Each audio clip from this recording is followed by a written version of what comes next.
अजी हम अपनी जान के दुश्मन को अपनी जान कहते हैं। अजी हम अपनी जान की दुश्मन को अपनी जान कहते हैं।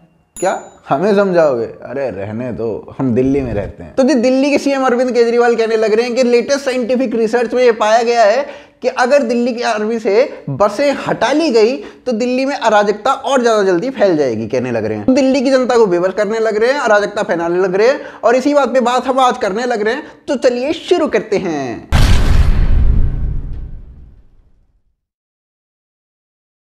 तो दोस्तों दिल्ली के सीएम अरविंद केजरीवाल ने एक फरमान जारी किया है और उसमें उन्होंने कहा है कि दिल्ली की पुलिस और पार्लियामेंट्री फोर्सेस को जो भी बसेस दी गई हैं दिल्ली के द्वारा, उनको सबको वापस बुलाया जा रहा है।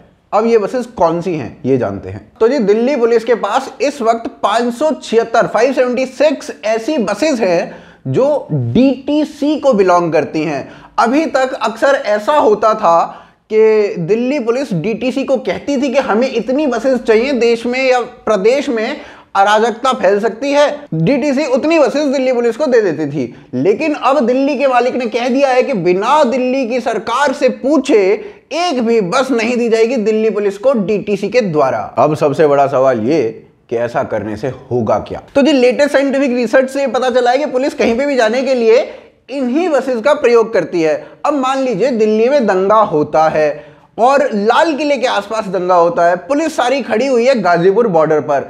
अब लाल किले तक गाजीपुर बॉर्डर से पुलिस कैसे जाएगी? इन्हीं बसेस से जाएगी। तो जब बात करते हैं कि इससे इंपैक्ट क्या पड़ेगा इस पूरे माहौल के अंदर, तो जी लेटेस्ट साइंटिफिक रिसर्च से पता चला है कि 400 पुलिस वालों को बहुत बुरी तरीके से पीटा गया था जब 26 जनवरी को अभी दंगे हुए थे। अब ऐसी कोई सिचुएशन फिर से आती है तो दंगाइयों को ज्यादा टाइम मिल जाएगा, क्योंकि पुलिस के पास एक्स्ट्रा पुलिस फोर्स भेजना मुश्किल हो जाएगा और दंगाई ऐसे में पुलिस वालों की जान तक भी ले सकते हैं। और हो यह भी सकता है कि पुलिस वाले जब कम संख्या में होंगे तो इन लोगों को कंट्रोल करने के लिए गोली का प्रयोग कर लें और उसमें किसी की जान भी चली जाए। और जैसा कि हमने ग्रेटा के डॉक्यूमेंट्स में देखा कि ये लोग यही चाहते हैं कि कुछ लोग मारे जाएं, कुछ किसान मारे जाएं, और उसके बाद Modi wants to kill farmers या फिर मोदी किसानों का जेनोसाइड कर देगा, इस तरीके के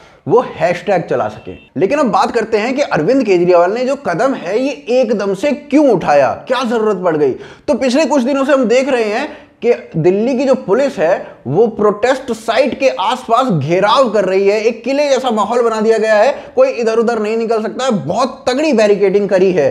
तो इसको देखते हुए थोड़ा इसको मोमेंटम को लो करने के लिए ये कदम उठाया लगता है। और इसको एकदम उठाने की जो नौबत थी वो इसलिए शायद आ गई क्योंकि 6 तारीख को लेटेस्ट साइंटिफिक रिसर्च से पता चला है कि किसान जो हैं या फिर प्रोटेस्टर्स जो हैं वो पूरे देश में चक्का जाम करना चाहते हैं, और मोस्टली उसका इंपैक्ट आपको पता ही है दिल्ली में ही होगा। यानी 6 तारीख को 26 जनवरी जैसा माहौल फिर से देखने को मिल सकता है। और जो ग्रेटा के डॉक्यूमेंट्स थे, लेटेस्ट साइंटिफिक रिसर्च से यह भी पता चला है कि 12 तारीख और 13 तारीख को भी कुछ इसी तरीके के एक्शंस का प्लान हो सकता है। अब उससे पहले दिल्ली की पुलिस को वीक करने की कोशिश जो है वो कितनी कामयाब होती है ये तो देखना पड़ेगा, लेकिन कोशिश पूरी की जा रही है। अब एक सवाल ये कि अरविंद केजरीवाल पुलिस को वीक क्यों करना चाहते हैं और किसानों को या फिर प्रोटेस्टर्स को मदद क्यों करना चाहते हैं।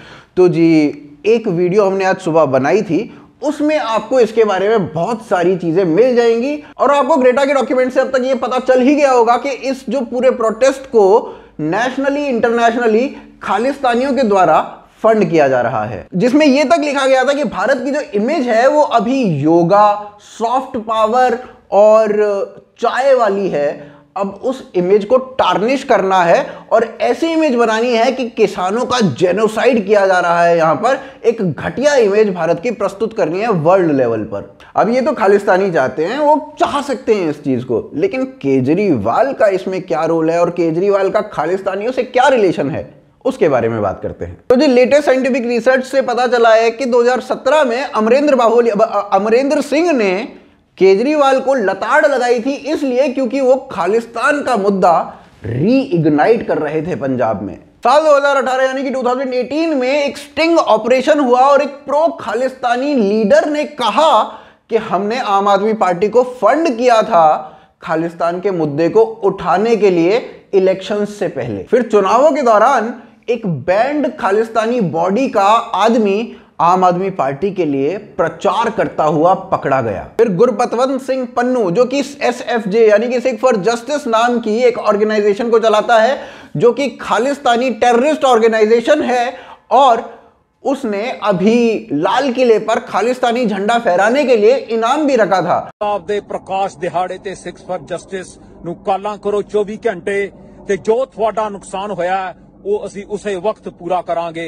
और उसे 3 नवंबर ਨੂੰ ਤੁਸੀਂ ਪੰਜਾਬ ਦੇ ਆਜ਼ਾਦੀ ਲਈ ਹੋਣ ਵਾਲੇ ਰੈਫਰੈਂਡਮ ਦੀਆਂ ਵੋਟਾਂ ਵੀ ਰਜਿਸਟਰ ਕਰਵਾਉਣੀਆਂ। ਇਹ ਮਸਲਾ ਪੰਜਾਬ ਤੇ ਹਿੰਦ ਦੀ ਜੰਗ ਦਾ ਹੈ ਔਰ ਇਸ ਦਾ ਹੱਲ ਹੈ ਖਾਲਿਸਤਾਨ, ਇਸ ਦਾ ਹੱਲ ਹੈ ਆਜ਼ਾਦੀ। ਇਹ ਕਾਲੇ ਕਾਨੂੰਨ ਤੁਹਾਡੀਆਂ ਜ਼ਮੀਨਾਂ ਜਿਹੜੇ ਲੈ ਗਏ ਆ, ਇਹਨਾਂ ਦਾ ਇੱਕੋ ਇੱਕ ਹੱਲ ਹੈ, ਉਹ ਹੈ ਆਜ਼ਾਦੀ। ਪੰਜਾਬ ਜਿਸ ਦਿਨ ਆਜ਼ਾਦ ਹੋਏਗਾ ਉਸ ਦਿਨ ਕਿਸੇ ਵੀ ਕਿਸਾਨ ਦੀ ਜ਼ਮੀਨ ਦੇ ਉੱਤੇ ਕੋਈ ਕਬਜ਼ਾ ਨਹੀਂ ਕਰ ਸਕੇਗਾ ਔਰ ਨਾ ਹੀ ਉਹਦੇ ਤੇ ਕੋਈ ਲੋਨ ਹੋਏਗਾ ਔਰ ਨਾ ਹੀ ਪੰਜਾਬ ਤੇ ਹਰਿਆਣੇ ਦਾ ਕੋਈ ਕਿਸਾਨ ਕਦੀ ਖੁਦਕੁਸ਼ੀ ਕਰੇਗਾ। ਤੁਸੀਂ ਸਾਥ ਦਿਓ ਖਾਲਿਸਤਾਨ ਦੇ ਇਸ ਰੈਫਰੈਂਡਮ ਦਾ ਤਾਂ ਜੋ ਤੁਸੀਂ ਪੰਜਾਬ ਨੂੰ ਭਾਰਤ ਦੇ ਕਬਜ਼ੇ ਚੋਂ ਆਜ਼ਾਦ ਕਰਾ ਸਕੋ।